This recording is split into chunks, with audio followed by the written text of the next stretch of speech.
So this is my dad, Ricky Carter, and he's going to be our subject matter expert about mobile learning. Hi, Dad. Do you want to introduce yourself? Sure. I'm Abby's dad, proud dad that I am, and happy to join in this endeavor. Not being very clear exactly what it's going to be, but I'm up for trying it out. Do you want to say something about your background, why you'd be a subject matter expert in mobile? Oh, sure. Yeah. So I teach at Lesley University in a master's degree program, mostly for teachers, K through 12 teachers, and it's in educational technology. And one of the courses I teach is called Apps in Your Classroom, the Mobile Revolution. And it's actually a course that I'm teaching right now. It's an online course. And it's my favorite course to teach, and it's very exciting.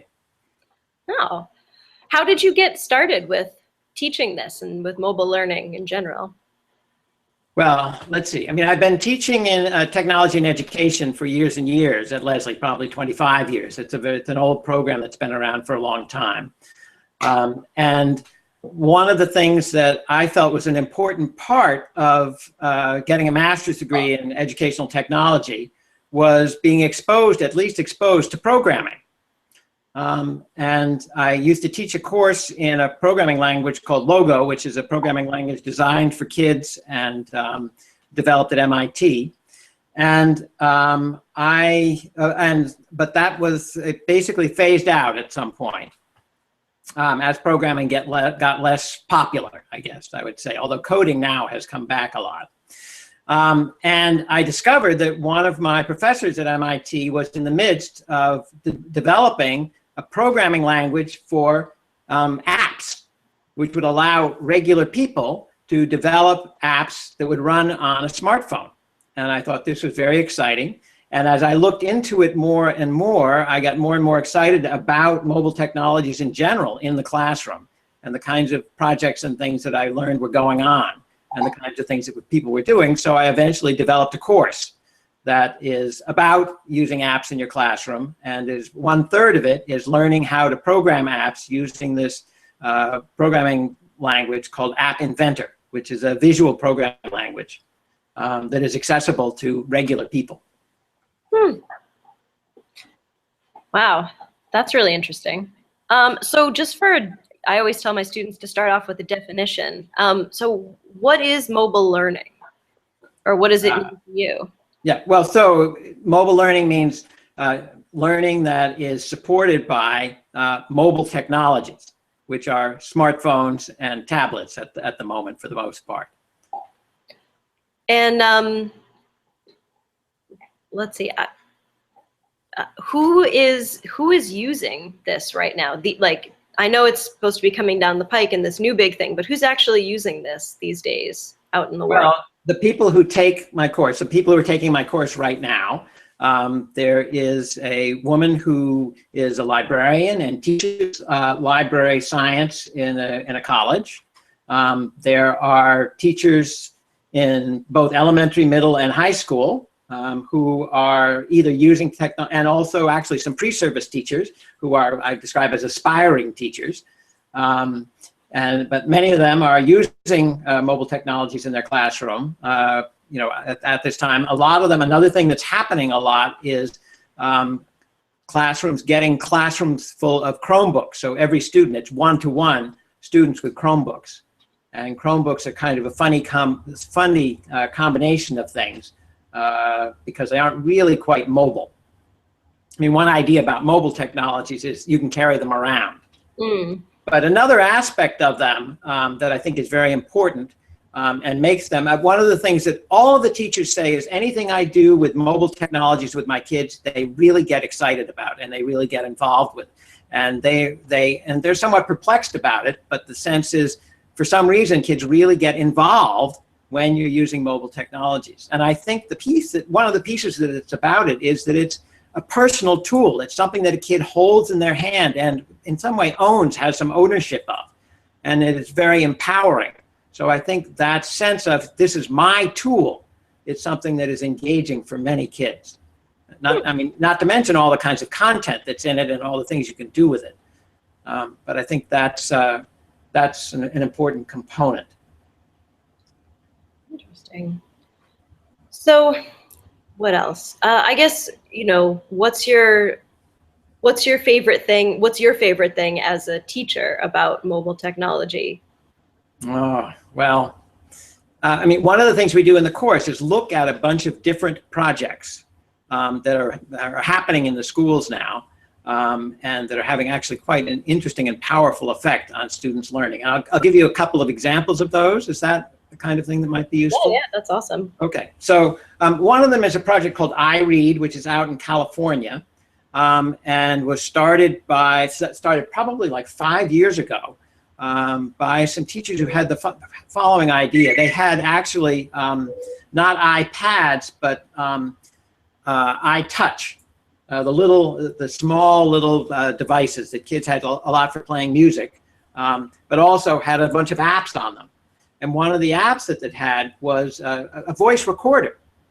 And what they did was to have the kids start reading, and these are lower elementary kids, have them read, but read aloud and have it recorded on the recorder.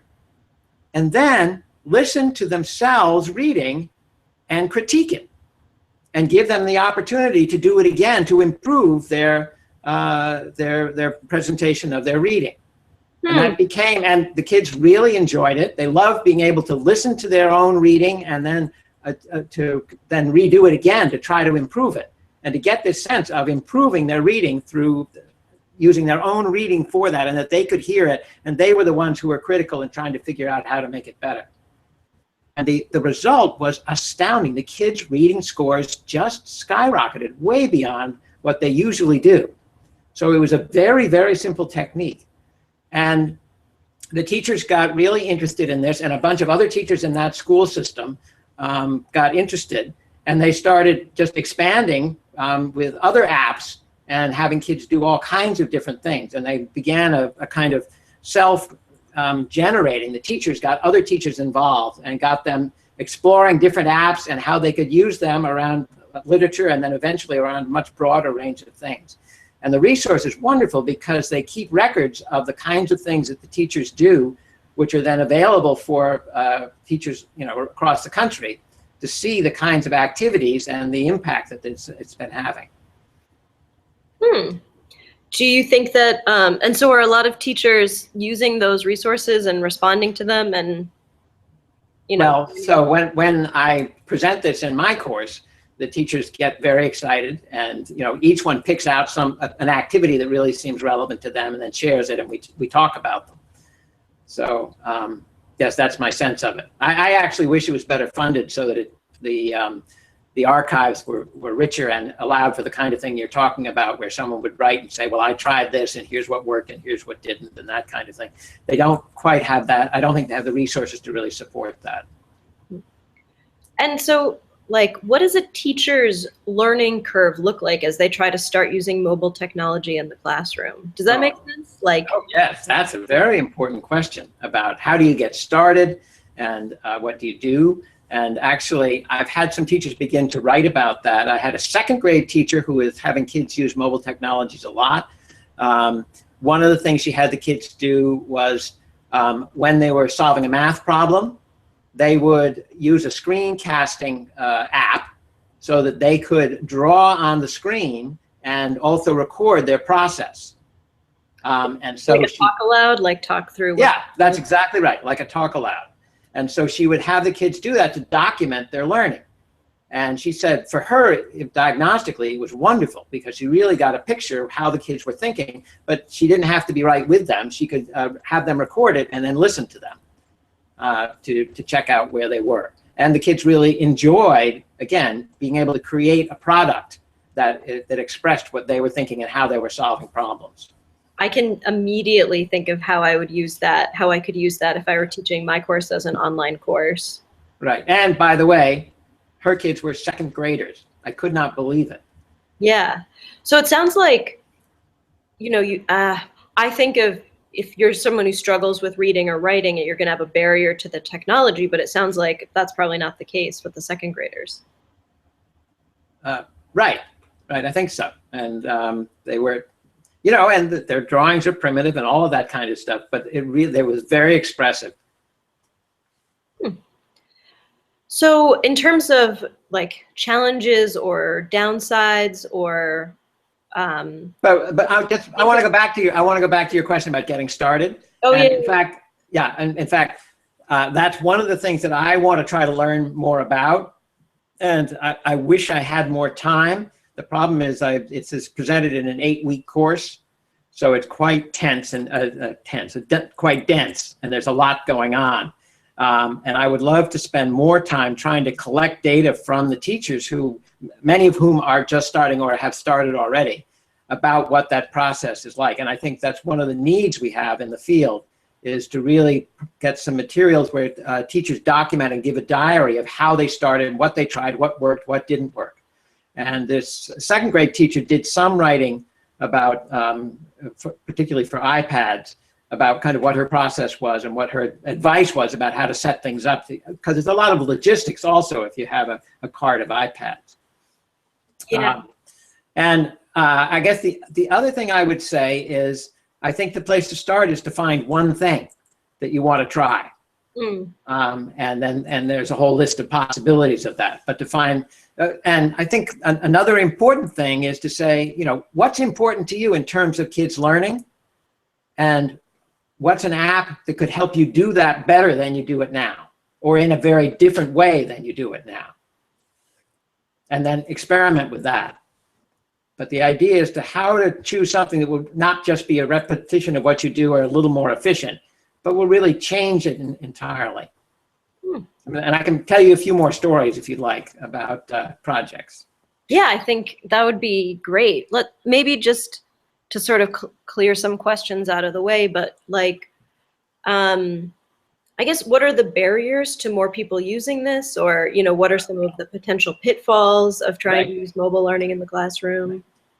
So one of the things that I've noticed as I've been working with the teachers is that most elementary teachers report that it's really easy to engage the kids with the smartphones or the tablets in learning as part of their learning process. Once you get up to about middle school, teachers report, well, you know, sometimes it's really distracting. The kids use the phones inappropriately, or that they think of the phones as entertainment tools, and it's very hard for them to begin to think of it as a learning tool. Whereas in the elementary grades, it seems to be it's much simpler, because they introduced these kids to those machines as learning devices. So, and also there's a whole social environment that starts up with the middle school kids, for which the mobile technology is an important part.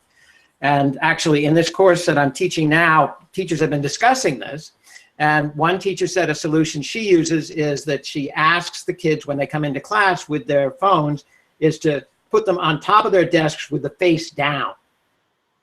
And then when they are actually going to use them in class, everybody can turn them up and use them. But again, even in those cases, some kids get off into social media and don't pay attention. It becomes a distraction from the learning. And it turns out there are some systems that allow the teacher to monitor what's going on everybody's screen, and even to display that on the board. And I was visiting a couple of years ago a 6th grade teacher who did that, and he just always displayed what every kid was doing on their machine on the board. And so it didn't become a problem at all, because he and everybody else could see as soon as someone was doing something that was inappropriate. Wow, that now, is the other classroom management. Just one other more social kind of barrier is that some teachers do complain that they have not figured out a way to manage it so that kids aren't doing distracting stuff all the time. And I have one teacher who reports that actually in her school right at the moment, there is a small group of teachers who is arguing that the phone should be completely banned, and are trying to organize the other teachers to get the school to ban the phones entirely. And what do you think about that idea? Well, I think it's a really bad idea. I think those are the tools that kids have in their hands that they're familiar with and that are important to them. And we should work hard to figure out ways to help them see them as learning tools and to find exciting things to do with them that involve learning. Yeah. One of the words that I've learned since starting to work on this online learning stuff is the word affordance, which Yes. I think I know what it means, but I really think it's a great word. Yes. And, so I think what it means is, what does this tool enable you to do? Exactly. So what about that for mobile tools, in learning? What does it allow you to do that other technology doesn't allow you to do? Oh, there's Felix climbing up the stairs in the background. I don't see him, but it's okay. all right. Okay, so I think that's a key point. The question is, what's so special? What do mobile technologies themselves have to offer education, and particularly what do they have that just everybody having a laptop doesn't afford? Yeah. So one of the things that people talk about is that it opens up the idea of learning anytime, anywhere, so that you carry it with you and it's available at any time, anywhere. And several people have just been writing in my course about the connection between school and home. Yeah. If you have a smartphone and you've got apps that you're using for learning, or you're in a learning management system that allows you to communicate with kids and the teachers and back and forth through the learning management system, so that it can be done either on a computer at home or on a smartphone, that you begin to get a school-to-home connection. And so that also kids' work can be put up on in the cloud, and parents can get access to them. And so it's being able to make that kind of connection. And I'll give you an example. One of the curriculums that we study is a curriculum that was a science curriculum that was developed to be completely mobile-based. And it was actually quite exciting to read about. So they're doing, I think these are like 4th or 5th graders maybe, who are doing a unit on digestion. And the first assignment is to go home, to video yourself chewing on something, and to describe what happens. They also at some point do drawings and animations, which they do from a mobile device.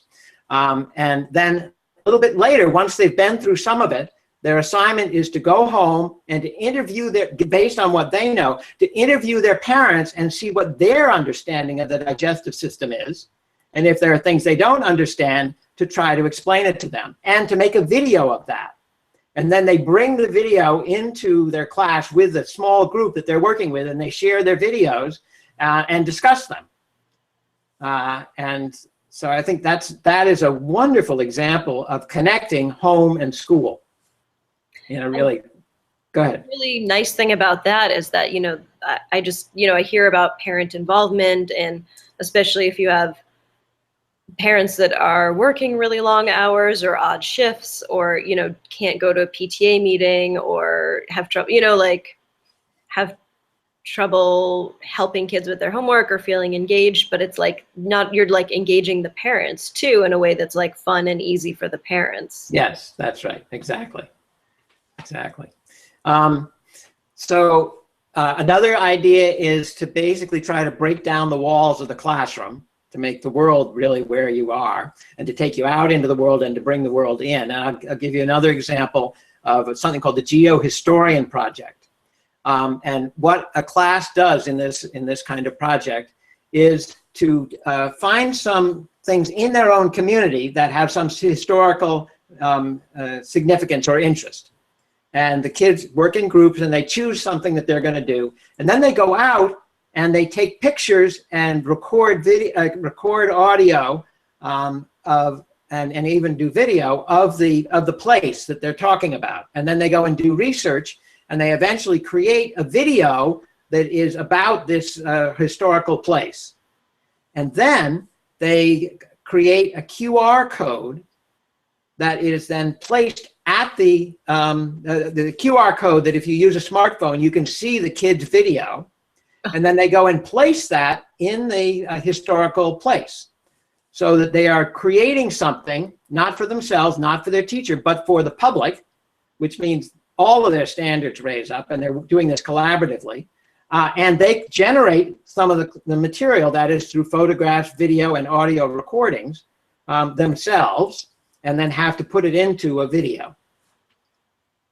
Wow, that is really cool. I mean, I hear talk a lot about, you know, having an authentic audience or doing real world projects, but I mean, that's a great example of, and it's so easy. That's the thing, is that it's so easy. It's not like you have to go out and find, I don't know, you know, find like a community group that you're going to write a report about and connect with them. And, you know, it's just like there. Yeah, it's picking out something. I was reading something about, this was about people who used mobile learning in higher ed, and I don't think it was as advanced. It wasn't sort of app-based. It was more like people, you know, texting discussions or taking pictures or something like that. And but one thing that really caught my attention was they're talking about breaking down the wall between formal and informal learning. Mm-hmm. And that really like caught my attention, because that's sort of been my experience in taking this online course. You know, like I'm cleaning the kitchen and I'm also like listening to a lecture, or, you know, like, or a synchronized session that's been recorded. And I don't know, maybe it's just the course design. There's enough room for our natural curiosity to take over and us to go and search around. And, you know, and I'm like texting with my group on our app on our phone. And so it seems to me there's two different things there. Yeah. One is the anytime, anywhere learning, so that while you're doing the dishes, you can actually be learning. Or kids on the school bus going home can be doing some math or practicing things. So it seems to me the first thing you said for me is an example of anytime, anywhere. That's and then the question of being able to text with your colleagues, with your classmates, is a whole different thing, which is, again, the idea, though, of breaking down the classroom walls. So in the classroom isn't the only place you can do it. It's anywhere, anytime. And I'll give you one example. Tell me if I'm going on too much, but I'll give you one example of a project. And this is the one that actually we were looking at this week in my course, which is called the Connect Project, and was actually started by Qualcomm, which is a telecommunications company wanting to have an impact on schools. And so they found there were a bunch of kids who were doing very badly in a minority community in algebra. And so they wanted to create something that would help support those kids. And what they did was to put on they gave every kid a smartphone, and they had a closed network with that smartphone set, so the kids could only connect with each other in the class. And then they put a lot of curriculum on the phones. And for instance, they would do kind of animated real world problems. So they'd have something like a picture of a girl's hat being blown off and falling into a river, and then a boy wanting to try to get it back, and then having to figure out where to go and how to go across the river, and would he be able to get the hat, which involves some algebraic thinking and creating actually equations. Then when the kids took this kind of thing home for homework, they were also had access to the network. So they could text out, as you were talking about, asking other people questions about how to solve this problem or how to do it. And there turned out to be a good amount of that kind of communication where kids would ask each other for help. And in fact, one of the girls who was not really high up in the social hierarchy of that class, as it turned out, decided that she had figured out a way to solve some set of problems, and she was going to make a video, which she did. She made a video of herself solving the problem and explaining how to solve it. And then she posted that out so that everybody else could see it. And there was a lot of excitement about that, and kids began doing that for each other, creating these videos of how to solve the problem. Now, the other thing that was wonderful about this was when they put problems out, when they sent homework home on these machines, they were able to change the numbers for so everybody had the same problem but had different numbers. You know, the rate of speed was different, or the height of something was different, or whatever. So that when kids talked with each other, they couldn't just say, what's the answer? They had to focus on how they solved the problem. So it turned the whole thing about mathematics not being just about getting the answer quickly, but figuring out how to solve it and how to explain that to somebody else. And again, this was another example where those kids' scores just skyrocketed. Of course they did, because they had to, I mean, they had to show, I mean, like, by the time you're showing somebody, they had to like do all the metacognition, they had to understand the process. Once they understood the process, they got some transfer, you know, and then once they, you know, they were able to understand how you solve the problem, they could solve other problems, and then they're teaching other people. And the coolest thing about this is that, like, it's sort of like viral learning. Like, there's all kinds of learning happening that the teacher didn't plan. And exactly that, because in the project there had been no vision of the kids doing this kind of interaction together. It emerged out of having access to this, to the network. And the other thing that they reported happening was the whole social hierarchy in the class changed. A bunch of kids who had been toward the bottom moved right up towards the top in terms of their engagement and acceptance by the group. Because they were making good math videos? Because they were taking some kind of leadership role in this, which they hadn't had a leadership role before. And the teachers commented on this and how they felt it changed the whole learning environment for those kids. And they thought that was actually part of what led the scores to go up. Huh. Interesting. So suddenly it was like kind of cool to be able to do your math. Yeah, right. So it sounds like, you know, there's this mystical, magical power of the social network that works in ways that we couldn't even begin to understand, or that are, I think, were unexpected for this group. Yeah, or, you know, that's the idea of the viral thing, right? That things move and grow. The social network is so powerful, you know, in ways that you can't even understand.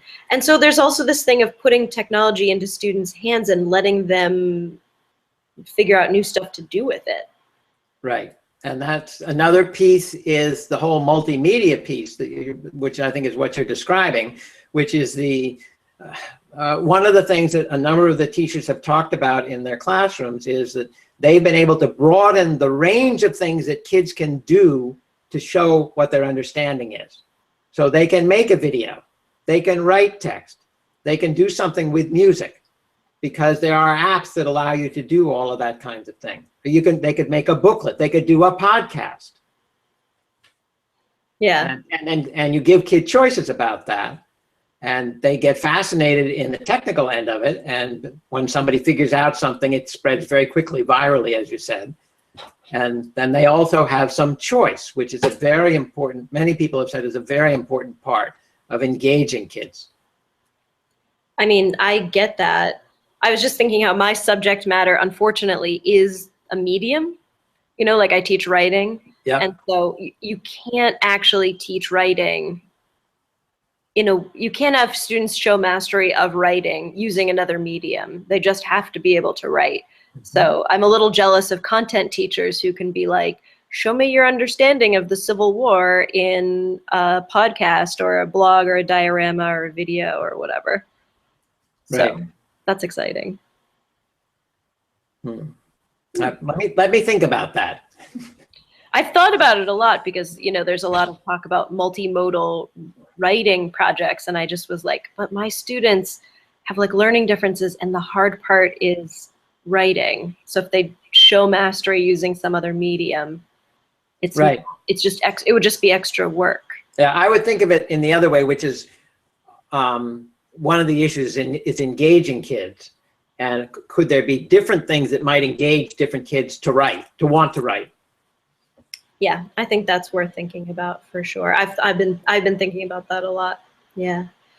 So it sounds like so what do you think is so engaging about the mobile technology? Do you think it's what the teachers are asking them to do? Do you think it's the social network? I mean, what do you think? So I would go back to what I said originally. I think one piece of it is that it's something that the kid owns and he has control over, and it's a very powerful tool. I think the social aspect of it is good and can be problematic and distracting, but when it's managed well and it's done as collaboration, then I think that's a very powerful part of it. And I think the ability to have a much broader set of tools at your fingertips and information at your fingertips. I've had some teachers talk about a kid will ask some question in class, and the nice thing about having a smartphone is you can get the answer right away. And often a kid will ask, and they said previously for them, some kid would ask a question and they would kind of put it on the side, but in the next day, the kid had lost interest in it. So that the immediacy of being able to get access to information, several teachers have said that seems really important to them. And kids get excited by that also. Yeah, I think it is exciting. Any thoughts about any feedback from people working in higher ed or teaching in higher ed? Or I don't know, do you use it do you use mobile learning in your teaching? I guess they're doing the work on their mobile device for your class. So yeah, they're downloading apps and experimenting with them. It's really it's an interesting and challenging question that you ask. Because not all, I've been teaching this course for a couple of years, and definitely at the beginning, not everybody had a mobile phone. So I didn't feel appropriate to do actually activities using the phones in some class-based way. And we use Blackboard, and the Blackboard mobile interface is not great. I see you shaking your head. No, I was thinking how cool it would be if Blackboard played well with Google or any app or anything.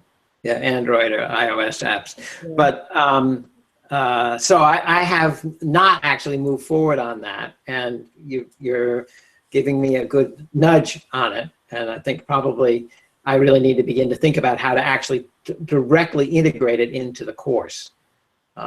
And again, there is the problem of people having all kinds of different phones. But it's mostly, actually, there's been a lot of evolution in that. And I used to do an activity which asked them to compare iOS, that is Apple apps, and Android apps, which is really basically the other class of them. And we did that for a couple of years, and it was really interesting because it got them looking really carefully at the differences between the apps. And I asked them in a kind of tongue-in-cheek way to make an argument, who's the winner. But in the last year or so, so many of the high-quality apps are now available on both that it really isn't an issue anymore. And I've actually abandoned that assignment entirely. Interesting. But I'm slipping away from your real question, which was using it within higher education. I mean, what you're talking about is classrooms where every student, well, are you talking about bring your own device, or are you talking in? Well, there are all kinds of models, right? Yeah. So there are bring your own device, and there are some people who flourish with that and think it's wonderful. I just had a teacher who was talking about it and said she couldn't do it in her classroom because a lot of kids are from poor neighborhoods and they don't have them. And so it just doesn't seem just. And the argument that's emerging out of that is if a school is going to do BYOD, they have to provide ones for kids who don't have them. There needs to be some way of doing that. Yeah.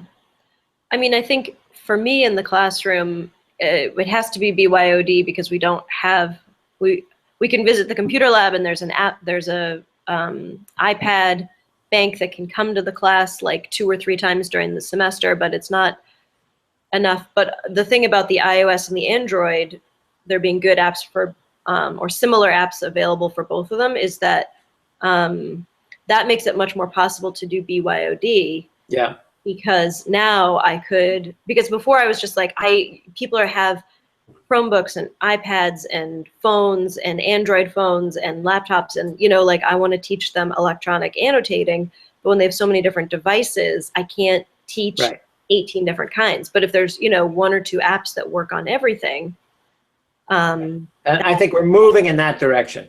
Yeah, we aren't there fully yet. But I will tell you a story about actually a colleague of mine at Lesley who was teaching a course in I think it was children's literature kind of thing. Yeah. And she decided. We're about, we got about 5 minutes, so. Oh, well, all right, I can stop. Go No, ahead. Do you that's have okay. other particular questions? No, not really. I like the stories. Okay, so she decided to open things up and to allow kids to tweet each other during the class and also between about things that they were reading and looking at. And this series of tweets about a particular author went back and forth within the class, actually while they were talking about her work. And it turned out she had been tracing, I guess you can, if you get tweeted about, you can subscribe and hear it, so to speak. I'm not using quite the right language, and I don't know what it is with tweets. But in any event, she then tweeted back one of the people in the class. The author did, to everybody's surprise. And she got into a conversation with this author, and she invited the author to come and Skype with the class, which she did.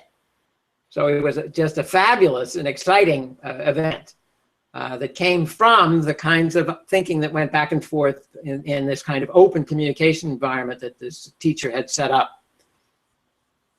Yeah. She was wondering what would happen if she started to have open tweeting within the class while they were talking about things and studying things, and was concerned that it would just kind of be out of control. But it really turned out to be incredibly rich and productive. Yeah, in the study that I read about higher ed, I think there was a film class, and they used Twitter as like a back channel. So they would tweet about the film while they were watching it. Yeah. And it turned out that, the teacher was worried that it would be a distraction, but it turned out it was just this, or the students were worried it would be a distraction.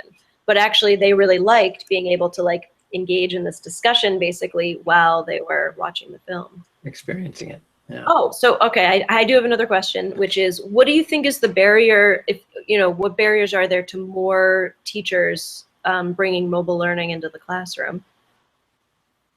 Well, there are still schools in the U.S. where they're banned. Mm-hmm. Okay, so that's an issue that can be problematic. And then there is the socioeconomic problem of the disparities in wealth between students and students who do not have access to smartphones or even to internet at home. So, and I think having schools provide it is a really wonderful leveler. I would fully support schools being able to provide those kinds of materials to kids. So those are a couple of barriers. And then just the sophistication of teachers feeling comfortable with this new technology. And the teachers I'm impressed the most with who say, no, I don't know a whole lot about this, but I'm going to start with my kids and we're all going to learn together. And they will probably teach me a lot.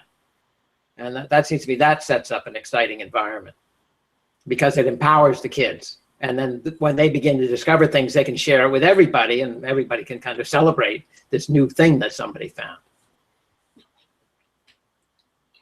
In some ways, it seems like it like makes learning exciting and something that people want to do. And I mean, if you think of learning as not downloading information from somewhere and then retaining it, if learning is actually going out and discovering something, then all of a sudden in the with the mobile classroom, then the students can become these pioneers and the first person to discover something in their class, and they can become the teachers, and it's just a really nice dynamic. Yeah, I think so. Yeah. Well, I think I actually have to go and get on a chat with my group mates now. Okay. But would it be okay if we have more questions and we want to, any of us want to email you about them? Would that be okay? Oh, I'd be happy to do that. Okay. That'd And be great. are there any like resources online or articles or just, stories about mobile learning that you think would be really good for us to check out? Oh, that's an interesting question. I mean, there's all the projects that I just described, and a lot of good material on them. Although most of my stuff is aimed at K through 12 environment. And I'm afraid to say, I'm not really as knowledgeable about uses in a college environment. I could tell you one other story, actually. If maybe we don't have time though. I'm out of time Okay. a little bit, but. All right, so I will think about that, and also if anybody has a question, if they can articulate what kinds of resources they would like, what kind of things they would like to find and to know about and to have information about, that would be useful. Cool. All right. Well, we don't know what we're going to do for our project. There's like, we've talked about doing a podcast or something like that. But if we do decide to, use like video and stuff, could we use video from this interview? Would that be okay? Sure. If it's useful, that'd be fine. Okay. I don't know how good the sound and picture quality comes out. It seems okay. Sound better than the picture. Okay. So, all right. Well, I have to sign off, but okay. This has been adorable and really fun. And I didn't realize how many of your stories I had heard and then taught me about, informed my thinking about mobile learning. Like that one about Twitter and the author, that one's been stewing in the back of my mind. Mm-hmm. Good. So, I don't know. Maybe we had one of the authors. So one of the readings that my students did and are going to do in a few weeks in class, the author came and gave a reading at UMass Boston, and I got like 2 of them to come for extra credit. But I was like, I wonder if she's on Twitter. I wonder if any of the authors in this are on Twitter, and I wonder if we could do something similar, or make that like an activity. I guess we'd have to go in a computer lab. Yeah. Yeah, to get the interaction around it. I just think that more and more stuff should be recorded and archived. There are people who give wonderful talks, and even plays and things. I think they should just be regularly videoed and archived so that you can go get access to them. More content. All right, I have to jump off. Okay. But let me stop the broadcast and see if it kicks us off, or we could just say goodbye. All right, so I'm going to stop the broadcast.